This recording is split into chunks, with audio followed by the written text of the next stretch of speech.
This recipe is based on the basic country bread recipe from Chad Robertson's book, Tartine Bread, and it's really the easiest, most foolproof way I've found to make sourdough bread at home. And if you want to learn more about sourdough in general, this book is a great resource for that, so I'd highly recommend it. I know this is a long video, but by the end you'll not only know how to make a beautiful loaf of sourdough bread, but you'll understand the principles behind it, so you'll be able to adapt and troubleshoot during your own sourdough baking endeavors. So make sure to watch until the end so you don't miss anything. So of course the first thing you'll need is an active sourdough starter. I have a video on how to make a starter, so be sure to refer to that first if you don't already have one. But assuming you've got your starter, just add 50 grams of it to a clean jar along with 40 grams of whole wheat flour and 40 grams of unbleached white flour. This can be either bread flour or all-purpose, it doesn't really matter. I have a pre-mixed batch of half whole wheat and half all-purpose here, so I'm just going to use 80 grams of that. Now add 80 grams of water and stir until everything is fully incorporated. So this is your levain, which is basically just the portion of starter that you'll use to leaven your bread.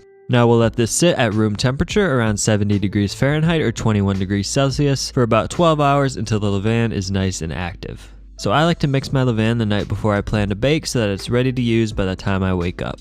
So here we are, first thing in the morning, and it's been about 12 hours since I mixed my levain. You can see that it's just about doubled in size, and when I perform a quick float test here, it does float, which indicates that it's ready to use. So to start off, we'll just need to mix the dough. Get out a large bowl and fill it with 700 grams of water at about 85 degrees Fahrenheit, which is about 30 degrees Celsius. I'll put the volumetric measurements in the description below as always, but for sourdough, you really do want to use a scale to get the best results. Now add your levain, which should be about 200 grams, and stir to disperse it throughout the liquid.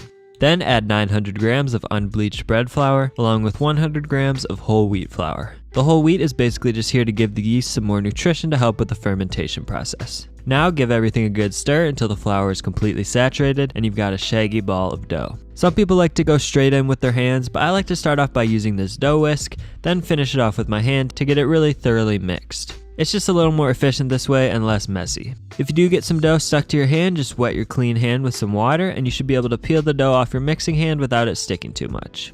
Now I like to just shape the dough into a rough ball, then cover it with a towel or some plastic wrap and allow it to rest for 20 to 40 minutes for the autolyse phase. During the autolyse, you'll see your dough go from a rough, shaggy ball to a stretchier, more cohesive dough as the water gets absorbed by the flour and gluten starts to develop. Ideally, you'll want to leave it in a warm environment around 85 degrees Fahrenheit or 29 degrees Celsius. So I've got a homemade proofing box here that I can keep at that exact temperature, but you can achieve a similar temp by just throwing the container into your oven with the light on. Just make sure not to accidentally turn the oven on while it's in there. Now while the dough is autolysing, we can prepare the last additions, which will be 50 grams of water and 20 grams of salt. So I like to dissolve the salt into the water to help distribute it more evenly. The salt hinders the flour's ability to absorb the water, so that's why we wait to add it until after the autolyse. And as you make this recipe more and more, you can adjust the level of salt to your taste, but 20 grams is a good starting point. So now that my dough has autolysed for about 30 minutes, it looks nice and extensible, so I'm going to add my salt and water and sort of dimple it and fold it into the dough to incorporate it as evenly as possible. Now this brings the final hydration of the dough to about 77%, as you can see broken down on the screen. So that means that this dough contains 77 grams of water for every 100 grams of flour. This is a perfect hydration level to use as you're starting out with bread making, but as you get more advanced, you can gradually increase the hydration to suit your tastes. Basically, as you increase the hydration percentage, the dough will become stickier and harder to handle, but you'll end up with a more open crumb to your bread. I'm gonna make a more advanced sourdough video soon where I'll get deeper into the nitty-gritty of everything, so I'll just leave it at that for now to keep it simple. But if you're not familiar with how baker's percentages work and you want to learn more, I'll link a useful resource about it in the description below. Anyways, once the dough is completely mixed, it's time for the bulk rise phase. So at this point, I like to transfer it to a clear rectangular container like this one so I can see how the dough develops over time, but you could definitely just leave it in the same bowl if you prefer. So just fold the dough over itself a few times to form a general ball shape, then cover the container and put it back into your warm environment to start rising. So the bulk rise will take about 2 hours total, and we'll be performing 5 sets of folds throughout that process to develop tension in the dough. So that'll be 1 set of folds every 25 minutes. So after the first 25 minutes, take your dough out for the first set of stretch and folds. I like to keep a bowl of water here so I can wet my hands each time before handling the dough. So just grab a piece of dough from underneath and stretch it as far as it'll go without tearing, then fold it over itself like so. And you'll repeat that 7 more times around the entire perimeter of the dough. So just keep rotating the container and stretching and folding until you're back to where you started and your dough has formed a nice taut ball. It might not be extremely stretchy at first, but it'll get more and more extensible with each set of folds. So once that's done, just place the dough back into your warm environment.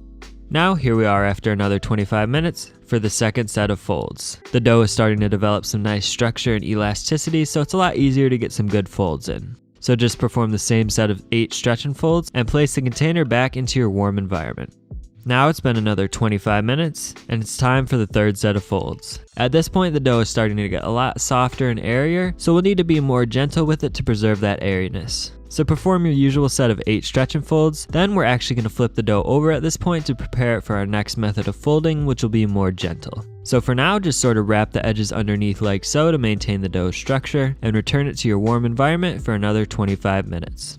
Now after that 25 minutes, we can begin our fourth set of folds. This time we're going to use a method called coil folding. So you'll basically just lift the dough up and let it fold underneath itself, then turn the container 180 degrees and do the same thing with the other side. Then repeat that same process with the remaining 2 sides of the dough. This method, like I said, is more gentle than the stretch and fold, and it helps to incorporate even more air into the dough as it develops. Now just throw the container back into your warm environment for the final 25 minutes. Alright, so after that 25 minutes, it's time for the 5th and final set of folds, which will again be coil folds. So perform your folds on each of the 4 sides as you did last time. If you see any large bubbles on the surface, just go ahead and pop them so they won't end up in the final bread. The dough should be really soft and airy now, and it should be about 20 to 30% larger than when you started the bulk rise phase. If for whatever reason it doesn't seem quite ready yet, you can just throw it back into your warm environment for another 25 minutes, then perform another set of coil folds and proceed from there. But assuming it looks ready, we're just going to set it aside for about 10 minutes to let it relax. Next, we'll divide and shape the dough. So for this, you'll need a metal bench scraper along with a very lightly floured surface with plenty of space to work with. Start by plopping your dough out onto the surface with the top side down. So now we've got one floured side of the dough and one unfloured side. In tartine bread, Chad recommends dividing the dough into 2 pieces, but I prefer slightly smaller loaves, so I divide mine into 3 pieces. Feel free to lightly flour your hands and bench scraper to prevent the dough from sticking. And now it's time to perform the initial shaping. So make sure your surface doesn't have too much excess flour on it, then place down one of the loaves with the unfloured side down. Using your bench scraper, form the loaf into a taut ball by scooping it from the side like so as you rotate it a quarter turn and then scrape it back toward yourself. Then just repeat that a few more times until you feel some good tension develop on the outer surface and the dough maintains its round shape. This tension is very important to make sure the loaf maintains its structure as it bakes. If you don't develop enough tension, your loaf might end up spreading outward instead of rising up, and you'll end up with more of a pancake than a loaf of bread. Be careful not to shape it too tightly as well, because the surface can tear if you're not careful. Just a few turns should be plenty. And make sure to pop any large bubbles that form at the surface. Then of course, repeat that process with the rest of the loaves. And don't worry, even if you don't want the final loaves to be round, you still need to shape them like this initially. We'll form the actual shape of the loaves during the final shaping. Make sure to be gentle throughout this whole process because we want to preserve that nice airiness that's developed.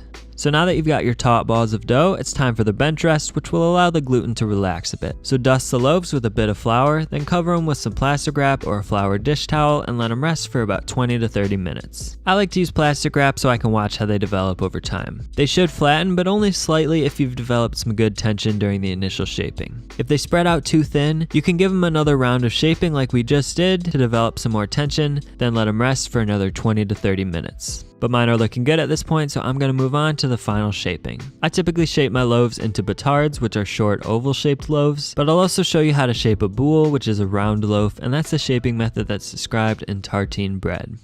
So dust the top surface of each loaf with a bit more flour, then flip them over so the unfloured side is facing up. Now again, make sure you've got plenty of space to work with, and you also want to get rid of any excess flour on your work surface. I even like to sprinkle my surface with a tiny bit of water to help the dough pick up some traction as I shape it. So to shape the batard, again make sure the floured side is facing down, then start by gently spreading the dough into a wide rectangle like so, then fold the portion of the dough closest to you over the middle. Next, fold the left and right sides over each other in the same way. And finally, the most important part, grab the 2 corners furthest away from you and fold them in toward the middle like this as if you were making a paper airplane. This creates a little thicker portion in the middle of the loaf, which then tapers out nicely toward the edges. So go ahead and tuck that flap in as you roll the dough over, then tuck again and roll again until you've got a nice little burrito of dough. It helps to drag it along your work surface a few times too to develop some more tension. Then flip it over to make sure the seam at the bottom is closed, and mine looks pretty good. So now we'll need to place it into a proofing basket for the final rise. I'm using an oval banneton, so I'll link the one I use in the description below, but you can also just use a bowl lined with a dish towel if you don't have a banneton. To prevent the dough from sticking, we'll need to lightly flour the banneton with some rice flour or any type of flour really, but rice flour works the best. Then just gently place the loaf into the banneton seam side up. If you notice any seams that haven't fully closed, make sure to pinch them shut at this point. Then dust the loaf with a bit more rice flour to prevent it from sticking and set it aside as we shape the rest of the loaves. So next we're going to shape a boule. This is mostly the same as the batard, so make sure the floured side is facing down. Spread the dough out slightly, then fold the portion of the dough closest to you over the middle. Then fold the left and right sides over each other as you did before, and again grab the two corners furthest away from you, but this time you want to pull them all the way up and over the loaf as you flip it right side up. Then just drag it along your work surface as you did in the initial shaping to round it out and develop that last bit of tension. And this time I'm of course using a round banneton, which is again dusted with rice flour. Now the last thing we need to do here is wrap the loaves to make sure they don't dry out during the final rise. I'm using some food safe plastic bags, but if you have some large Ziploc bags you could use those too.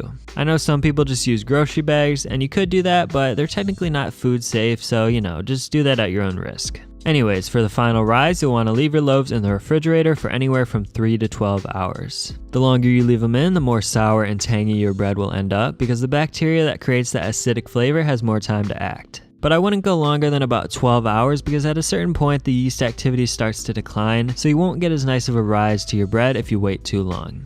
So here we are 4 hours later and I'm ready to bake. I like to bake after about 4 hours because I don't like my loaves too overly tangy, and I've also found that I get the best rise when I bake them on the earlier side. So for this you'll want to use either a Dutch oven or ideally if you have one, a Dutch oven combo cooker. By baking the bread in a Dutch oven, you're basically creating a mini oven within your actual oven. So during those first few minutes of baking, the Dutch oven will get saturated with steam, which essentially replicates the steaminess that could only otherwise be achieved by a commercial steam injected oven.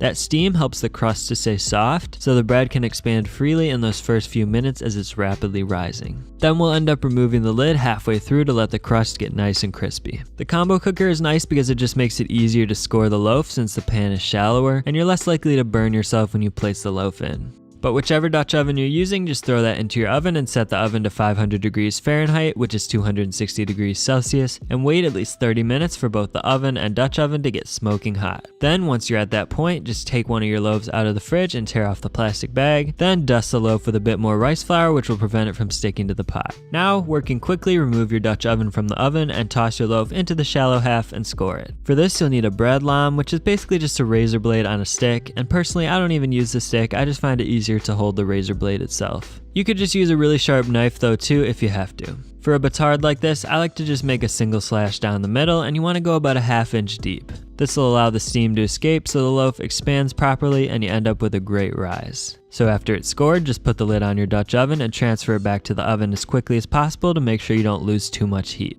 Now just let that bake, still at 500 degrees for 20 minutes. Then after 20 minutes, remove the lid, and this is the most satisfying part of the whole process because you get to see that beautiful oven spring. But you don't want to lose too much heat, so quickly close it up and reduce your oven to 450 degrees Fahrenheit, which is about 230 degrees Celsius. Let the loaf cook until it reaches a deep dark brown with some hints of black charring on the edges, which should take about 15 to 20 minutes. And I like to rotate the loaf halfway through to make sure it gets browned evenly. A lot of people don't bake their loaves dark enough. You really want to let it reach a dark brown for the deepest, most complex flavor, not to mention the crispiest possible crust. So once the loaf is baked to your liking, remove it to a wire rack and allow it to cool for at least 30 minutes or up to a few hours. The inside is still finishing cooking as it cools, so you risk leaving it undercooked if you cut into it too early. Trust me though, it'll be worth the wait. As that cools, make sure to place your Dutch oven back into the oven and return it to 500 degrees Fahrenheit and let it heat up for a bit before baking your next loaf. For the boule, I like to score it with a cross pattern like this, but really you can score it however you like. The baking process is the same regardless of the shape of the loaf, so I'll just leave it in there for 20 minutes, remove the lid, and bake for another 15 to 20 minutes to get that nice browning.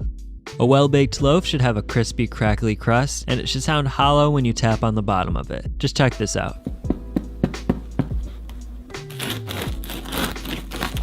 It should also have a beautiful, wide-open crumb when you cut into it. So of course, learning the technique is an important part of making sourdough bread, but ultimately to make your own